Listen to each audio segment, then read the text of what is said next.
الإنسان من سلالة من طين ثم جعلناه نطفة في قرار مكين ثم خلقنا النطفة علقة فخلقنا العلقة مضغة فخلقنا المضغة عظاما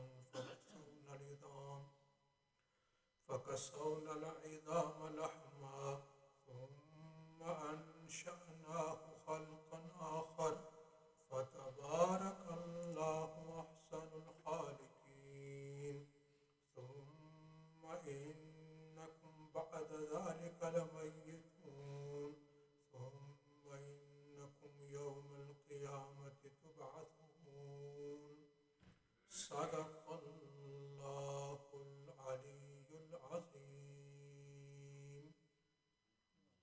رب اشرح لي صدري ويسر لي أمري واحلل عقدة من لساني يفقهوا قولي سبحانك لا علم لنا إلا ما علمتنا إنك أنت العليم الحكيم يا رب صل وسلم دائما أبدا على حبيبك خير الخلق كلهم.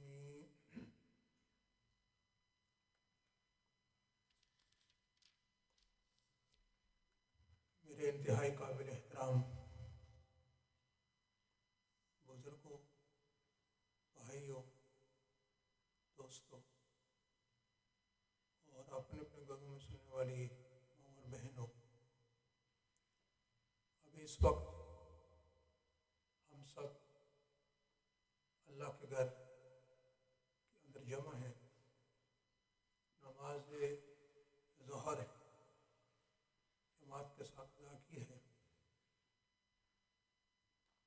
اور اس کے بعد اب ہم درس قرآن کے حلقے میں بیٹھے ہوئے ہیں. جو آیات کریموں میں نبی آپ کے سامنے تلاوت کی ہیں، یہ سورۃ المؤمنون کی آیات کریموں میں نے تلاوت کی ہے. چونکہ سورۃ المؤمنین کا درس چل رہا ہے، ان آیات کریمہ کے اندر اللہ تبارک و تعالی نے انسان کی تخلیق کا تذکرہ فرمایا ہے کہ انسان کی جو پیدائش ہے وہ انسان چند مراحل سے گزرتا ہے، اور وہ جو مراحل جن سے انسان کو گزرنا ہوتا ہے وہ 7 مراحل ہیں. 7 مراحل کے بعد انسان بنتا ہے، اس کے اندر روح پھونکی جاتی ہے. یہ بیان کرنے کا مقصد یہ ہے کہ اللہ تبارک و تعالی یہ بیان کرتے ہیں کہ میں ہی عبادت کا استحقاق رکھتا ہوں، مجھے ہی ایک مانو، اس لیے کہ میں نے ہی تمہیں وجود بخشا، تمہیں میں نے پیدا کیا. اس کا تقاضا یہ ہے کہ تم میری ہی عبادت کرو، میرے ہی سامنے جھکو، مجھے ہی اپنا مالک، اپنا خالق، اپنا رب تصور کرو، میرے سوا کسی کے سامنے بھی جا کر مت جھکو اور کسی کے سامنے بھی مت سجدہ کرو. کوئی بھی میرے علاوہ عبادت کے لائق نہیں. اگر کوئی عبادت کے لائق ہے تو میں ہی ہوں، اس لیے کہ تمہیں وجود بخشنے والا میں ہوں. چنانچہ اللہ فرماتے ہیں کہ وَلَقَدْ خَلَقْنَا الْإِنسَانَ مِنْ سُلَالَةٍ مِّن طِينٍ، ہم نے انسان کو مٹی کے خلاصے سے پیدا کیا، یعنی مٹی کی غذا سے. اس کے 2 مطلب ہیں. ایک تو مطلب یہ ہے کہ ہم نے حضرت آدم علیہ السلام کو مٹی سے پیدا کیا، چونکہ حضرت آدم پوری نوع انسانیت کے باپ ہیں اور نوع انسانیت وہیں سے چلی ہے، تو حضرت آدم علیہ السلام کو براہ راست مٹی سے پیدا کیا گیا. اور پھر اس کے بعد جتنی بھی انسانیت ہے وہ جب وجود میں آتی ہے تو نطفے سے وجود میں آتی ہے، اور یہ نطفہ خون سے بنتا ہے، اور انسان کے جسم کے اندر خون غذا سے بنتا ہے، اور غذا یہ زمین کے اندر اگتی ہے، مٹی کے اندر اگتی ہے۔ اس لیے اللہ تبارک و تعالیٰ فرماتے ہیں کہ ہم نے تم کو مٹی سے پیدا کیا، یعنی جو نطفہ بنتا ہے وہ غذا سے، اور غذا ان نباتات سے بنتی ہے، اور نباتات زمین کے اوپر پیدا ہوتے ہیں۔ تو اس لحاظ سے اللہ فرماتے ہیں کہ ہم نے تم کو مٹی سے پیدا کیا ہے۔ بلکہ ایک روایت یہ بھی ہے کہ اسرائیل علیہ السلام اس نطفے کے اوپر انسان جس جگہ کے اوپر اس کو دفن ہونا ہوتا ہے، جو جگہ اس کے دفن ہونے کے لیے، اس کی قبر کے لیے مقرر ہو چکی ہے، وہاں سے مٹی لا کر اس نطفے کے اوپر بروڑ دیتے ہیں، اس نطفے کے اوپر ڈال دیتے ہیں۔ تو اللہ تبارک و تعالیٰ فرماتے ہیں کہ سب سے پہلا مرحلہ یہ ہے کہ ہم نے یعنی انسان کی جو تخلیق کے جو مراحل ہیں، وہ سب سے پہلا مرحلہ یہ ہے، اللہ فرماتے ہیں کہ مٹی سے تم کو ہم نے پیدا کیا، اور پھر ثم جعلناہ نطفۃ فی قرار مکین۔ اللہ فرماتے ہیں کہ اس نطفے کو ہم نے ایک محفوظ مقام کے اندر رکھا، یعنی ماں کے رحم کے اندر، یعنی یہ نطفہ ماں کی رحم کے اندر، عورت کے رحم کے اندر 40 دن تک رہتا ہے۔ ثم خلقنا النطفۃ علقۃ، اللہ فرماتے ہیں کہ پھر ہم نے اس نطفے کو گوشت کا، خون کا لوتھڑا بنا دیا، اس کو ہم نے خون کا لوتھڑا بنا دیا، اور یہ خون کا لوتھڑا بھی 40 دن تک عورت کے رحم کے اندر رہتا ہے۔ اور پھر اس کے بعد اللہ فرماتے ہیں کہ فَخَلَقْنَا الْعَلَقَةَ مُضْغَةً، اللہ فرماتے ہیں کہ پھر ہم نے اس خون کے لوتھڑے کو گوشت کی بوٹی بنا دیا، اور پھر یہ گوشت کی بوٹی بھی 40 دن تک رہتی ہے عورت کے رحم کے اندر۔ اور پھر اس کے بعد اللہ تبارک و تعالیٰ فرماتے ہیں کہ فَخَلَقْنَا الْمُضْغَةَ عِظَامًا، پھر ہم نے اس گوشت کی بوٹی کے اوپر ہڈیاں چڑھا دی، ان کو ہڈیاں بنا دیا، سب کو نہیں، بعض حصے کو ہم نے ہڈیاں بنا دیا۔ وَكَسَوْنَا الْعِظَامَ لَحْمًا، اور پھر ہم نے اس گوشت کی بوٹی کے اوپر، یعنی ان ہڈیوں کے اوپر ہم نے گوشت اور چڑھا دیا، ان ہڈیوں کے اوپر ہم نے گوشت چڑھا دیا، یعنی وہ ہڈیاں اب وہ ڈک گئی ہیں، وہ چھپ گئی ہیں، ان کو آپ نے ڈانپ دیا۔ اس کے بعد اللہ فرماتے ہیں ثم انشأناه خلقا آخر، پھر ہم نے اس کو ایک دوسری مخلوق بنا دیا۔ اب دیکھیے یہ جب مراحل ہو رہے تھے، انسان جن مراحل سے گزر رہا تھا، یہ ایک بے جان چیز تھی، یعنی یہ جتنے بھی مراحل تھے، جتنے بھی اسٹیجز تھے، 40 دن، یہ سب ایک بے جان چیز کے ساتھ ہو رہا تھا۔ لیکن اللہ تبارک و تعالیٰ فرماتے ہیں ثم انشأناه خلقا آخر، پھر ہم نے اس کو ایک دوسری مخلوق بنا دیا، یعنی اس کے اندر ہم نے روح پھونک دی، وہ انسان بن گیا۔ پہلے جتنے بھی مراحل تھے یہ ایک بے جان چیز کے اوپر ہو رہے تھے، لیکن روح پھونکنے کے بعد اللہ تبارک و تعالیٰ فرماتے ہیں کہ وہ ایک نئی چیز بن گیا، ایک مخلوق بن گئی، ایک انسان بن گیا۔ فتبارک اللہ احسن الخالقین، اللہ فرماتے ہیں کیسی ہی شان ہے اللہ کی، جو تمام کاریگروں میں بہترین کاریگر ہے۔ دیکھیے یہ جو لفظ تخلیق ہے یا لفظ خلق ہے، اس کے معنی ہیں کسی چیز کو بغیر کسی دوسرے کی مدد کے یا کسی چیز کی مدد کے اس کو وجود میں لانا، اس کو تخلیق کہتے ہیں اس کو، اور یہ کام صرف اور یہ صفت صرف اللہ کی ہے اور کسی کی نہیں ہے۔ اس دنیا کے اندر یہاں اللہ نے لفظ بیان کہ احسن الخالقین، اگر لفظی ترجمہ اس کا کیا جائے پیدا کرنے والوں میں، تو لیکن اس کا ترجمہ یوں کرتے ہیں کہ تمام کاریگروں میں دنیا کے اندر بھی جب انسان کوئی چیز بناتا ہے وہ اس کو وجود نہیں بخشتا، بلکہ اللہ تبارک و تعالیٰ کی پیدا کردہ چیزوں کو استعمال کر کے وہ کسی چیز کو بناتا ہے۔ اللہ کی پیدا کردہ چیزوں کو جو اللہ نے پیدا کی ہے، جو اللہ نے بنائی ہے، ان کو جوڑ توڑ کر ان کو ملا دیتا ہے، پھر کبھی کہتے ہیں کہ یہ اس کا موجد ہے، یہ اس کا خالق ہے، حالانکہ وہ اس نے اس چیز کو وجود نہیں بخشا، بلکہ اللہ نے جو چیزیں پیدا کی تھی، انسان، اللہ نے درخت پیدا کی، انسان کی یہ پیداوار نہیں ہے، اور پھر اس لکڑی سے انسان طرح طرح کی چیزیں بناتا ہے۔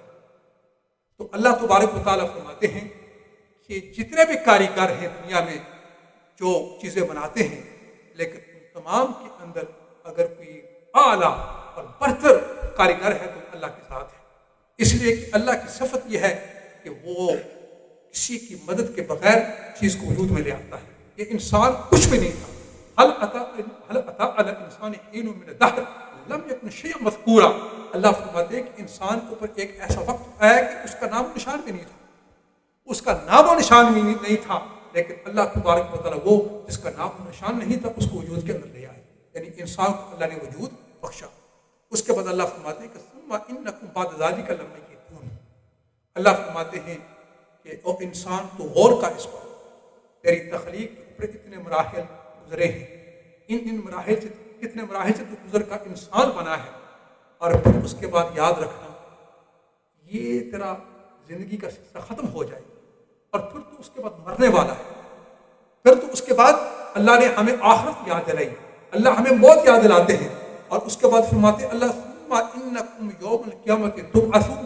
مرنے کے بعد اللہ فرماتے ہیں کہ تمہیں قیامت کے دن زندہ کر کے اٹھایا جائے گا، اور پھر تم سے حساب کتاب لیا جائے گا، دنیا کے اندر جو کچھ تم نے کیا ہے اس کے متعلق تم سے پوچھا جائے گا۔ حضرت عمر فاروق رضی اللہ تعالی عنہ کی ان کے ہاں دربار لگی ہوئی تھی، اور اکابر صحابہ کرام تشریف فرما تھے، بیٹھے ہوئے تھے، تو حضرت عمر فاروق رضی اللہ تعالی عنہ نے صحابہ کرام سے پوچھا کہ مجھے یہ بتاؤ کہ لیلۃ القدر کس رات کو ہوتی ہے؟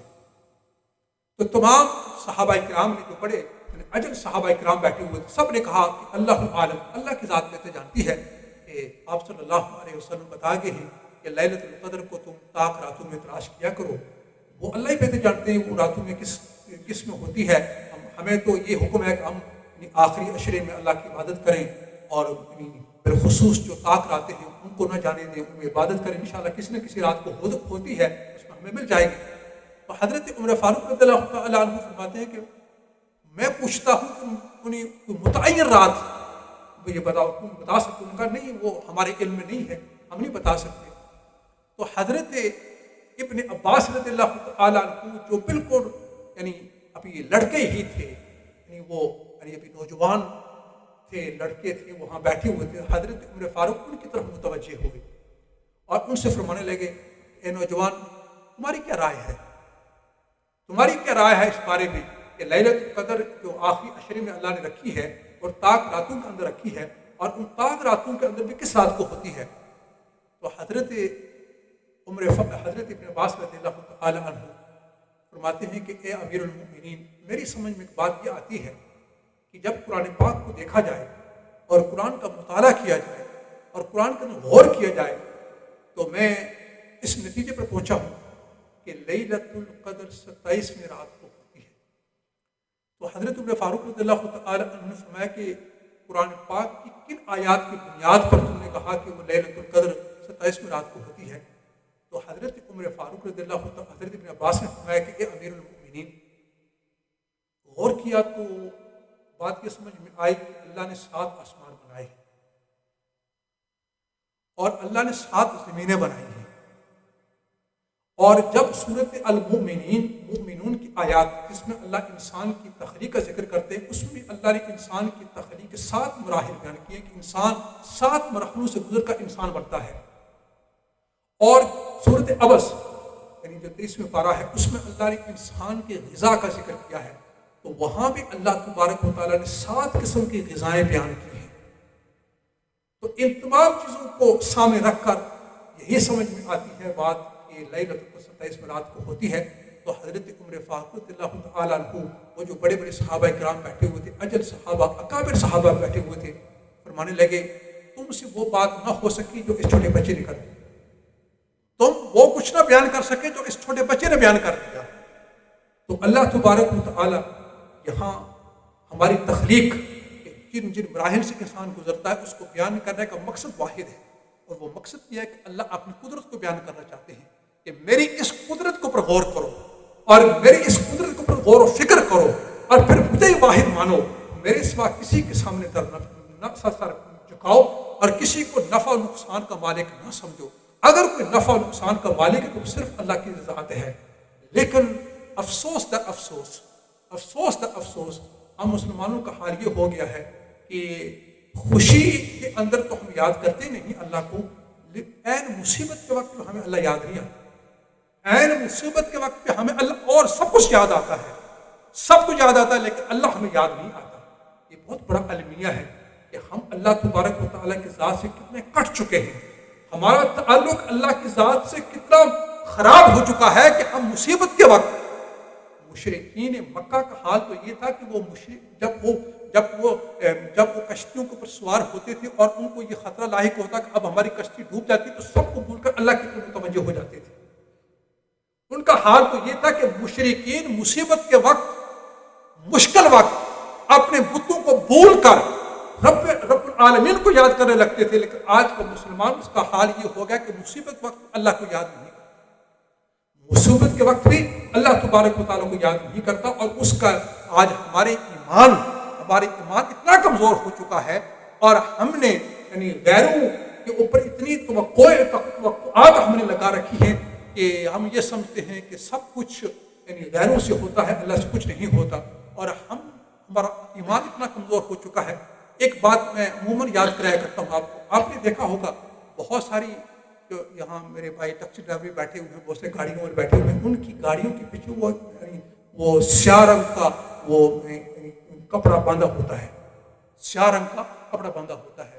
تو جب پوچھنے پر کسی نے پوچھا کہ اس کا کیا مقصد ہوتا ہے تو کہتے ہیں کہ یہ جو سیاہ رنگ ہے اس سے انسان نظر بد سے محفوظ رہتا ہے، خطرے سے محفوظ رہتا ہے، حادثات سے، ایکسیڈنٹ سے محفوظ رہتا ہے. اب ہمارا یقین ایک کپڑے کے اوپر، ایک سیاہ رنگ کے کپڑے کے اوپر اتنا ہے کہ وہ ہمیں بچاتا ہے حادثات سے، نقصانات سے. اللہ کی طرف ہمارا دھیان نہیں جاتا. اور اگر ہمارا دھیان ہے تو ایسی چیز ایک کپڑے کو، ہم روتے ہیں ہندوؤں کو، ہم روتے ہیں غیروں کو. اب ہم مسلمانوں کا کیا حال ہوگا کہ ہم اپنے رب کو بھول چکے ہیں. اور ہمارے الحمدللہ یہاں تو مسئلہ کچھ ٹھیک ہے، لیکن اپنے ملکوں میں جائیں وہاں کیا کچھ ہو رہا ہے، کیا کچھ نہیں ہو رہا. یہ پوچھے کیا کچھ نہیں ہو رہا. درباروں کو لوگ جا کر وہاں سجدے کرتے ہیں. اور ابھی یہ ابھی جا رہے ہیں، یہ بھی کیا کہتے ہیں اس کو، ابھی یہ ربیع الاول کا مہینہ ہے. ابھی جو لاہور کے اندر انہوں نے کیا کیا ہے. اب لاہور کے اندر آپ دیکھیں آج کے اس دور کے اندر جو ہے نا سوشل میڈیا کے ذریعے سے ہر بات ہم تک پہنچ جاتی ہے. یعنی دنیا کے اندر جو قدرتی آفات آتی ہیں وہ خبریں بھی ہمیں مل جاتی ہیں. کل قیامت کے دن ہمارے پاس کوئی عذر نہیں ہوگا کہ یا اللہ ہمیں پتہ ہی نہیں چلا، ہم یہ عذر پیش نہیں کر سکے، ہمیں پتہ ہی نہیں چلا. آج کے اس دور کے اندر سب کچھ ہمارے سامنے ہے. تو لاہور کے اندر انہوں نے کیا کیا کہ وہ آپ دیکھیں آپ صلی اللہ علیہ وسلم کی محبت میں، اور انہوں نے جو وہاں جو جلوس نکالا اور پھر ایک اسٹیج بنایا اور اس کے اوپر ایک نوجوان لڑکی کو یعنی حور کا نام دے کر اس کو بٹھایا گیا. الیاذ باللہ، آقا پاک صلی اللہ علیہ وسلم کی کتنی توہین. یہ لاہور کے اندر یہ آپ یوٹیوب پر جائیں اور آپ اس کو دیکھیں، آپ کو یہ مل جائے کہ لاہور کے اندر ایک نوجوان ہے اور اس کے ارد گرد لڑکے جو ہیں وہ آ رہی ہیں اس کو دیکھنے کے لیے. اب یہ کچھ ہو رہا ہے. ہم مسلمانوں کا یہ عالم ہے، کتنے ہم گر چکے ہیں اور کتنی یہ حرکتیں جو ہم کر رہے ہیں آگے ہیں کہ ہمارا ایمان خطرے میں ہے. اس لیے آپ صلی اللہ علیہ وسلم نے فرمایا کہ جدیدوا ایمانکم، اپنے ایمان کی تجدید اس کو رینیو کرتے رہا کرو. صحابہ نے فرمایا کہ وہ کس طرح؟ فرمایا کہ لا الہ الا اللہ پڑھتے رہا. اس لیے کہ ہماری زبان سے آج کل تو یعنی جب کسی کی کوئی نوجوان فوت ہو جاتا ہے تو ہماری زبان پر یہ آتا ہے کہ ابھی تو اس کا وقت ہی نہیں آیا تھا، ابھی اس کا وقت نہیں آیا تھا. یہ ہماری زبانوں پر ہوتا، ہماری مائیں بہنیں یہ کہ ابھی اس کا وقت ہی نہیں تھا. اس کا وقت کیوں نہیں تھا؟ جبکہ اللہ نے اس کا وقت لکھ دیا تھا. اللہ نے اس کا وقت لکھ دیا تھا تو اس کا وقت وہی تھا جو اللہ نے لکھا ہے. ہمیں کوئی حق نہیں کہ ہم یہ کہیں کہ اس کا وقت نہیں تھا. ہم کون کہنے والے کہ اس کا وقت نہیں تھا، جبکہ اللہ نے اس کا لکھ دیا تھا. یوم ازل سے، یوم اول سے اللہ نے لکھ دیا تھا کہ اس کے فلاں دن کو مرنا ہے، اس جہاں سے کچھ کرنا ہے. اور میں اور آپ کہتے ہیں کہ اس کا وقت نہیں تھا. ہمیں چاہیے کہ ہم توبہ کریں اللہ تبارک و تعالیٰ سے. ہمیں چاہیے کہ ہم خود بھی اللہ کی طرف رجوع کریں، اپنی اولاد کو بھی، اپنی بیوی بچوں کو بھی اللہ کی طرف رجوع کرائیں. جو کچھ ملتا ہے انسان کو اللہ کی سے ملتا ہے، اللہ کے علاوہ کوئی نہیں جو ہمیں کچھ دے سکے. عزت دل دینے والا اللہ ہے، اور رزق دینے والا اللہ ہے، اولاد دینے والا اللہ ہے، اللہ کے سوا کوئی نہیں۔ اس کی شان ہے جس کو چاہے اولاد دے، جس کو چاہے بیٹے دے، جس کو چاہے صرف بیٹیاں دے، جس کو چاہے دونوں دے دے، جس کو چاہے کچھ بھی نہ دے، یہ اس کے ہاتھ کے اندر ہے۔ اس کے علاوہ نہ کوئی پیر دے سکتا ہے، نہ کوئی فرشتہ دے سکتا ہے، نہ ہی اللہ کے نبی کے ہاتھ کے اندر یہ دینا تھا۔ اگر یہ دینا ہے تو صرف اللہ تبارک و تعالیٰ کے ہاتھ کے اندر ہے۔ اللہ کی بارگاہ کے اندر دعا کرتے ہیں کہ اللہ تبارک و تعالیٰ ہمیں توفیق عطا فرمائے کہ ہم اپنا رشتہ اللہ سے قوی کر لیں۔ اللہم صلی علی سیدنا و مولانا محمد وعلی آلہ وصحبہ وبارک وسلم۔ ربنا آتنا فی الدنیا حسنۃ وفی الآخرۃ حسنۃ وقنا عذاب النار۔ ربنا تقبل منا انک انت السمیع العلیم وتب علینا انک انت التواب الرحیم۔ صلی اللہ علی خیر خلقہ محمد وعلی آلہ